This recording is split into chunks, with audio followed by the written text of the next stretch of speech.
Salut à tous et bienvenue sur la ferme du mineur. Aujourd'hui je vous fais une vidéo tuto complet sur HiveOS. Après cette vidéo, normalement vous devriez tout savoir sur HiveOS. Cette vidéo sera un peu plus longue que d'habitude, mais vous allez voir, vous allez apprendre des choses. Voilà, on se retrouve tout de suite.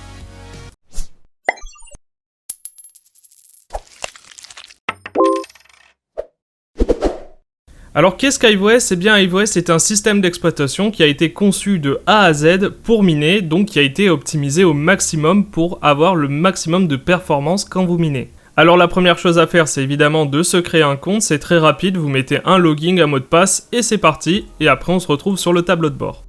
Sur le tableau de bord, eh bien vous cliquez sur le plus en haut à droite et vous ajoutez tout simplement un nom à votre ferme. Donc voilà, vous devriez apparaître sur cette page. La première chose que vous allez faire, c'est que vous allez cliquer sur Add Rig. Vous allez cliquer ensuite sur Install New. Et là, vous allez télécharger l'utilitaire qu'il vous demande. Donc soit sur Windows, Linux ou macOS. Nous, on est sur Windows. Donc on va cliquer sur Download. Ensuite, vous enregistrez le .exe et vous n'avez plus qu'à le lancer, tout simplement. Ici, vous avez sûrement Windows qui va vous dire qu'il a bloqué ce logiciel. C'est normal, ne vous inquiétez pas. Vous allez dans Informations complémentaires et vous allez dans Exécuter quand même. Voilà, votre utilitaire est maintenant lancé. On va pouvoir passer à la suite. Pour ça, vous allez tout d'abord actualiser. On actualise. On vérifie bien qu'on est sur la dernière version d'HiveOS. Donc là, vous avez plusieurs versions de disponibles. Vous choisissez la dernière version. Ensuite, vous faites Continue. Ici, c'est votre clé H. Donc, vous n'avez pas besoin de la modifier. Elle est mise automatiquement. Donc, vous allez cliquer ensuite sur Continuer. Ici, vous allez sélectionner la clé USB sur laquelle vous voulez mettre l'OS. Eh bien, vous allez sélectionner votre clé USB et vous n'avez plus qu'à cliquer sur Flash Image. Donc, contrairement au précédent tuto, ici, vous n'aurez pas besoin d'insérer le rig.conf par la suite, car il est déjà inséré directement grâce à cet outil. La procédure que je vous ai montrée est autant valable pour les clés USB que pour les SSD. D'ailleurs, c'est recommandé d'utiliser un SSD, c'est beaucoup plus stable. Pour utiliser un SSD, c'est très simple. Si vous avez par exemple un mSATA, il vous faudra un adaptateur mSATA vers USB. Et si vous avez un SSD SATA, il vous faudra tout simplement un adaptateur SATA vers USB. Ensuite, vous suivez la procédure comme sur la clé USB. Ou vous pouvez suivre une procédure qui vous permettra de copier tout ce qu'il y a sur la clé USB sur le SSD. Une fois votre clé bootable prête, vous n'avez plus qu'à l'insérer dans votre rig. Alors dans l'exemple ici, le rig est allumé, mais pour vous, il devra être éteint. Dans le cas où vous avez une BTC37, vous n'avez rien à faire, vous branchez simplement votre clé USB et vous attendez tout simplement que votre rig apparaisse sur HiveOS. Dans le cas où vous avez une carte gaming, dans ce cas-là, vous devrez faire des modifications sur le BIOS. Pour aller dans le BIOS, vous pressez la touche Supprimer ou Delete ou F2 ou F11. Et maintenant, on se retrouve dans le BIOS et dans le BIOS, on va aller dans Settings. Ensuite, on va aller dans Advanced. Ensuite, PCI Subsystem Setting. Max Link Speed et on va tout mettre sur Gen 2. De base, il est sur Auto et vous le mettez sur Gen 2. Voilà, une fois fait, on va aller sur Above 4G Memory et là on fait Enable. Et maintenant, on rend prioritaire votre clé USB afin que votre PC boot directement dessus. Voilà, maintenant vous n'avez plus qu'à enregistrer et quitter. Voilà, après quelques minutes, vous pouvez aller sur HiveOS et normalement vous devriez voir apparaître votre rig avec les cartes qui devraient normalement être correctement détectées. Maintenant, ce qu'on va faire, c'est qu'on va aller tout simplement configurer notre feuille de route. On va donc cliquer sur Flight Sheet. Une fois sur Flight Sheet, vous irez tout à droite. Vous voyez dans To Manage Your Flight Sheet or Wallet Go To. Là, vous allez cliquer sur Wallet Page dans un premier temps. On va tout simplement configurer notre adresse. Ensuite, on va aller sur Add Wallet. On va ajouter tout simplement notre crypto, la crypto qui nous intéresse. Donc pour nous, ça sera de l'Ethereum. Donc vous voyez que vous pouvez ajouter une multitude de cryptos sur HiveOS. Vous choisissez la crypto qui vous intéresse. Ensuite, vous allez copier-coller l'adresse sur votre wallet MetaMask, sur votre wallet Atomic. Si vous cherchez une wallet pour stocker vos Ethereum, je vous conseille Atomic Wallet qui est plutôt pas mal, qui est plutôt simple à utiliser et en plus vous avez une multitude de cryptos disponibles. Donc voilà, c'est assez simple d'utilisation. Bien sûr, je vous conseille aussi d'utiliser MetaMask. Alors pour Atomic Wallet et pour MetaMask, on a fait 2 vidéos sur le sujet. Je vous invite à les regarder. Vous allez voir, c'est extrêmement simple de se créer une wallet. Ensuite, vous lui donnez un nom. Et ensuite, vous n'avez plus qu'à cliquer sur Create.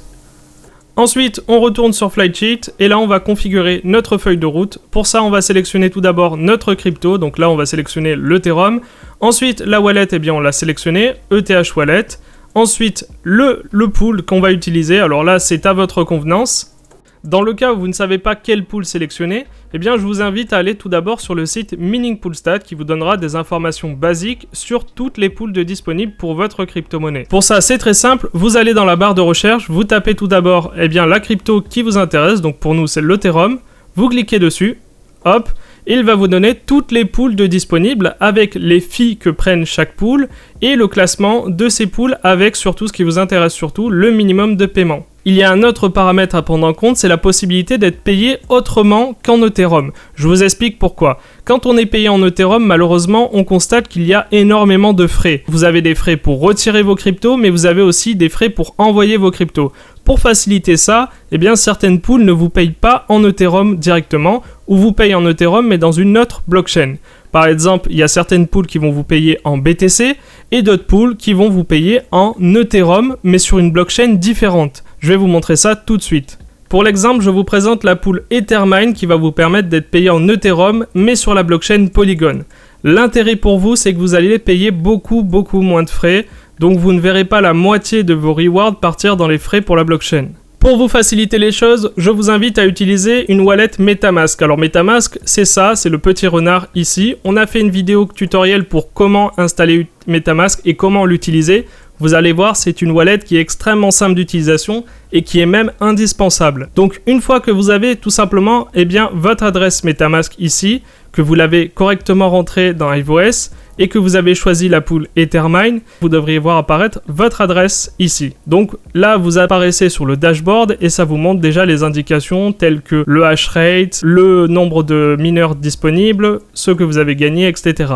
Si vous n'avez pas toutes ces informations, c'est tout à fait normal, vous venez à peine de lancer votre mineur. Donc maintenant, on va aller dans Settings. Dans Settings, on va aller dans Payment Method. Et là, vous voyez que on est sur Ethereum Mainnet. Donc ce qu'on va faire, nous, c'est qu'on va aller non pas sur Ethereum Mainnet, mais on va aller sur Polygon Matic. Ensuite, on va cliquer juste là sur Switch MetaMask to the Polygon Network. Pour ça, on clique juste là. On va nous proposer de switch sur la blockchain Polygon, ce qu'on fait. On fait Switch Network. Et donc maintenant, sur votre wallet MetaMask, comme vous pouvez le voir en haut, vous êtes sur le réseau Polygon.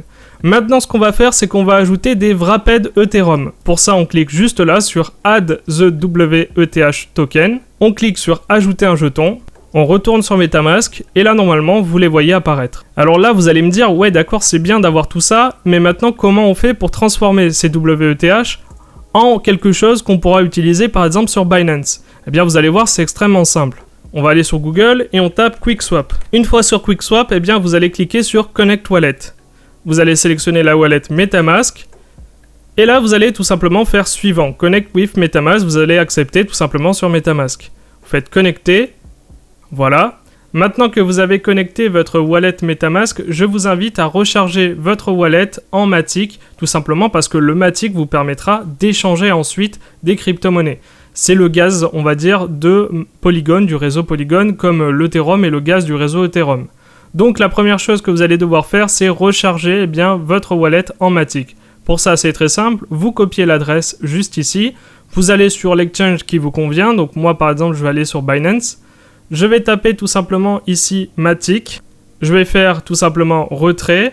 Ici, je vais entrer l'adresse, je vais sélectionner le réseau, donc le réseau, c'est le réseau Polygon, vous voyez ici. Donc vous voyez bien la différence entre les frais sur le réseau Ethereum et sur le réseau Matic. Donc vous voyez que c'est vraiment différent. Donc une fois que vous aurez vos Matic sur votre wallet MetaMask, eh bien vous pourrez aller juste là, échanger vos Ethereum wrapped, juste là, voilà.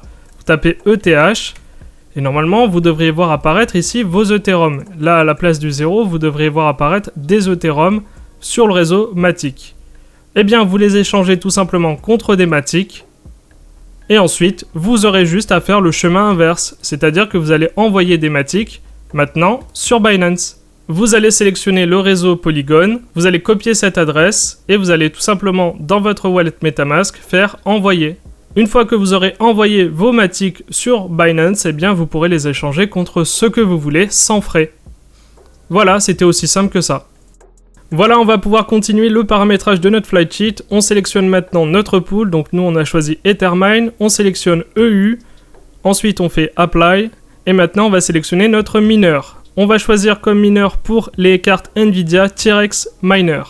Alors, vous avez la possibilité aussi de faire miner des cartes AMD et des cartes Nvidia sur le même rig. Pour ça, c'est très simple. Vous cliquez sur Add Miner, juste là. Vous allez sélectionner ici, eh bien pareil, Ethereum, la wallet. Vous sélectionnez la même wallet, la pool. Vous sélectionnez la même pool, Ethermine. Et là, par exemple, on va choisir des cartes AMD. Donc, on va choisir Team Raid Miner comme logiciel de mining. Ensuite, vous faites Create Flight Sheet. Et voilà, tout simplement. Et vous aurez la possibilité de miner avec des cartes AMD et des cartes Nvidia sur le même rig. Ensuite, après avoir créé votre flight sheet, eh bien, vous retournez sur votre worker.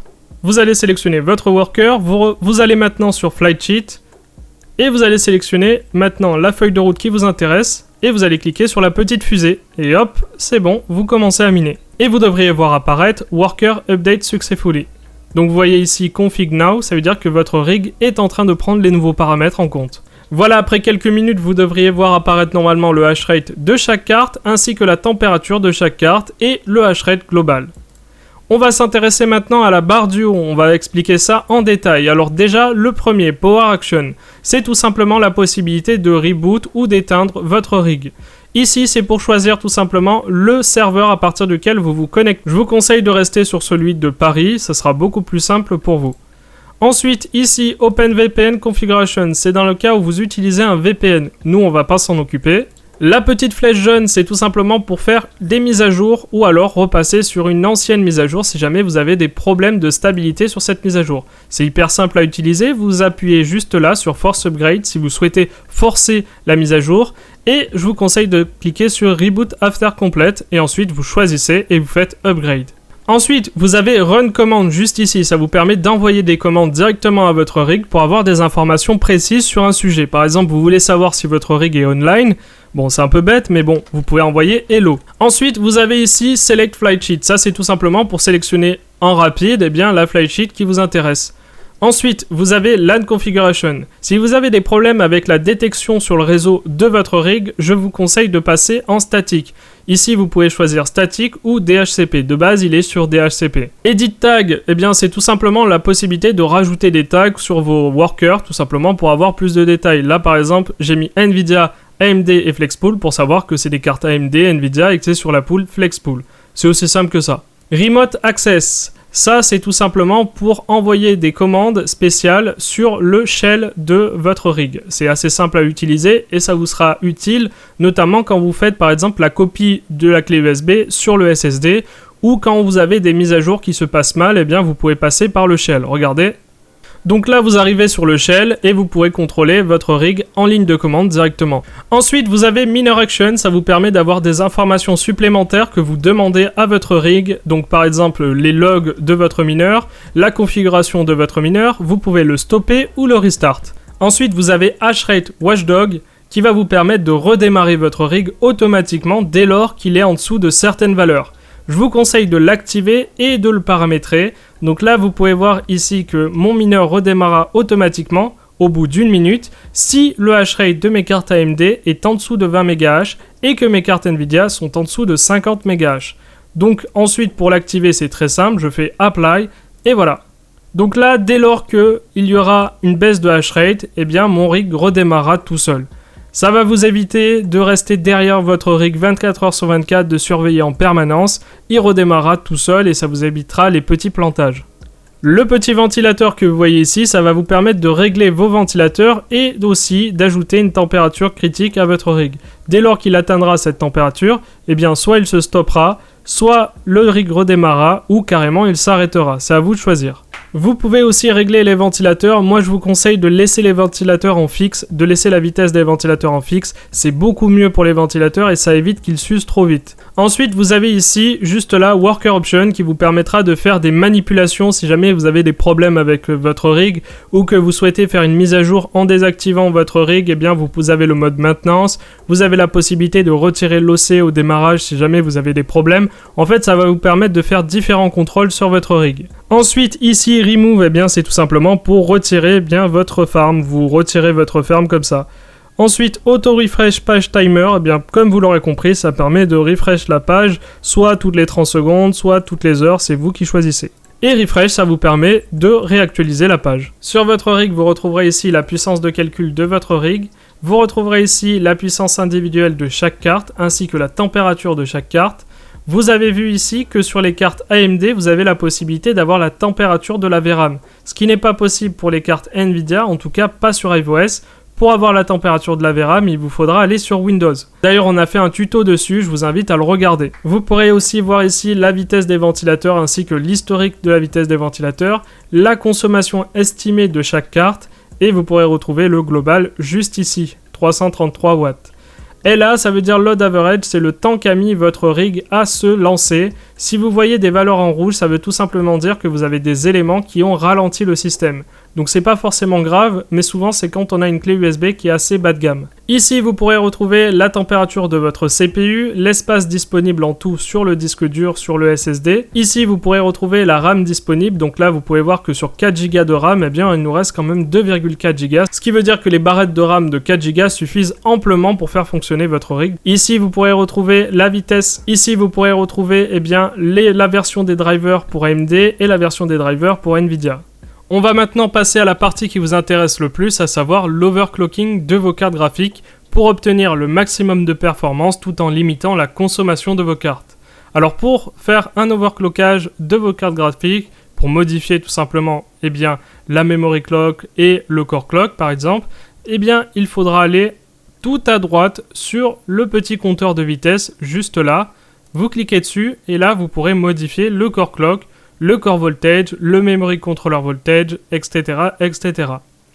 Vous pourrez même modifier la vitesse de vos ventilateurs. Je vous conseille de laisser vos ventilateurs à une vitesse fixe et de ne pas laisser le contrôle automatique car vos ventilateurs vont s'abîmer au fur et à mesure du temps. J'imagine que vous ne savez peut-être pas comment overclocker votre carte correctement et que vous ne voulez pas faire n'importe quoi. Et bien pour ça, iOS a pensé à vous et vous avez les Popular Presets. Ce sont des presets, ce sont des OC qui ont déjà été faits par d'autres personnes qui partagent tout simplement leurs OC. Pour ça, eh bien, c'est très simple. Vous sélectionnez le coin qui vous intéresse. Donc, par exemple, nous, on cherche l'Ethereum. On cherche eh bien, l'algorithme Etash. Et là, vous pouvez voir tous les presets disponibles. Si un preset vous intéresse, vous avez juste à cliquer dessus. Et hop, ça l'ajoute automatiquement. Ensuite, vous n'aurez plus qu'à faire Apply. Et c'est bon, vous l'aurez sur votre rig. Ce qu'il faut savoir aussi, c'est que chaque OC est unique, donc chaque OC est dépendant d'une carte spécifiquement. Donc toutes les cartes ne se ressemblent pas, c'est pour ça que vous allez pouvoir faire un OC différent en fonction des cartes.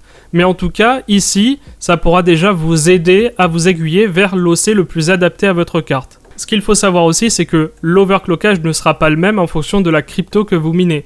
Par exemple, si on souhaite miner du Ravencoin, dans ce cas-là, les OC sont bien différents. Si vous voulez aller plus loin dans les OC, eh bien vous avez aussi un autre site de disponible qui s'appelle hashrate.no. C'est un site où vous allez sélectionner tout simplement les cartes qui vous intéressent. Par exemple, on va prendre, imaginons, une 6800 XT. Et là, vous avez tous les OC avec le core undervolt, le memory, le core, exactement ce qu'il vous faut. Vous avez pas mal de détails, plus de détails en tout cas que sur iOS. Et vous avez aussi le niveau d'overclockage, donc là, medium, height. Par exemple, sur Beam, vous avez height ici. Sur le Ravencoin, vous avez la préconisation. En fait, vous avez beaucoup plus de détails sur ce site que sur iOS, mais iOS vous donne déjà pas mal d'indications au tout début si vous voulez commencer un OC. Ensuite, si vous souhaitez peaufiner encore plus votre OC, je vous invite à venir sur Discord et on vous aidera à peaufiner votre OC. Donc on va continuer notre tour d'iOS. Alors il y a ensuite Flysheet. Alors Flysheet vous connaissez déjà, c'est la feuille de route. On l'a déjà vu. Dans la partie overclocking juste ici, eh bien vous aurez la possibilité de télécharger votre BIOS afin de le modifier si vous le souhaitez. Alors vous pouvez voir ici que vous pouvez télécharger le BIOS des cartes AMD et Nvidia. Par contre, sachez que pour les cartes Nvidia, ça n'a pas vraiment d'utilité dans la mesure où vous ne pourrez pas modifier le BIOS car les BIOS de cartes Nvidia sont malheureusement verrouillés. Donc vous pourrez télécharger le BIOS de votre carte AMD pour ensuite le modifier. Étant donné qu'on n'est pas tous des experts en modification de BIOS et qu'on n'a pas forcément tous les compétences, eh bien je vous propose sur Discord le service demande de BIOS. Vous pourrez poster votre BIOS et nous vous proposerons eh bien, un BIOS adapté à votre carte graphique afin de l'exploiter au maximum. Ce service est gratuit, mais il est fait par des bénévoles, donc s'il vous plaît, si vous voulez faire une donation, n'hésitez pas. C'est Buldo qui s'en charge, c'est lui actuellement qui s'occupe de faire la plupart des BIOS, donc il est souvent très occupé. Donc ne vous inquiétez pas si ça prend un peu de temps. Il suffit de respecter le template dans demande de BIOS, et d'ici quelques jours, normalement, Buldo devrait vous faire un BIOS aux petits oignons. Donc là, vous pouvez voir les BIOS déjà disponibles. Par exemple, si vous avez des cartes graphiques qui correspondent exactement aux demandes, eh bien vous pourrez récupérer le BIOS de quelqu'un d'autre si vous le souhaitez. Pour flasher un BIOS qui a été modifié, c'est très simple, vous allez dans Flash VBIOS. Ensuite, vous choisissez tout simplement le chemin d'accès vers votre BIOS. Vous sélectionnez la carte qui vous intéresse. Donc là, vous pouvez voir la RX 5600 XT. Et ensuite, vous n'aurez plus qu'à cliquer sur Force Flashing Ignored Security Checking et faire Upload. Par contre, je préfère vous prévenir, cette opération est risquée et vous devez savoir exactement ce que vous faites quand vous le faites, car vous avez un risque de brick vos cartes, c'est-à-dire de perdre complètement vos cartes. Donc faites attention avec le flash des BIOS. La partie tuning, c'est pour ceux qui souhaitent modifier les configurations des logiciels de mining, mais je vous déconseille de le faire si vous ne savez pas ce que vous faites. Ensuite, Stats, c'est tout simplement un graphique qui vous montre comment s'est comporté votre rig dans les derniers jours, ou les dernières semaines, ou les derniers mois. Vous pouvez aller jusqu'à un mois en arrière.